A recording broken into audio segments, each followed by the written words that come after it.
Want to know how to create a mini typing speed tester in Java? Well, no worries. In this video, I'm going to show you an easy step-by-step guide on how you can do it. It's super simple and under a minute, so let's go straight to it. Now, first things first, simply open up your Java compiler or application. So once you have done that, we first display a string for the user to type. We then record the time before and after the type using system.currentTime milliseconds.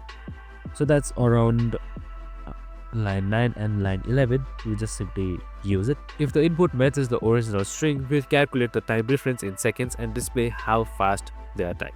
If it doesn't match, we simply tell them it's incorrect. This teaches input handling, string comparison, and basic timing in Java. You can expand it with multiple sentences, error counting, or even words per minute calculation. So you can just simply run this code right here and type it quickly and check it. I hope this video helped. Make sure to like, subscribe, and tune in with us for more of these videos.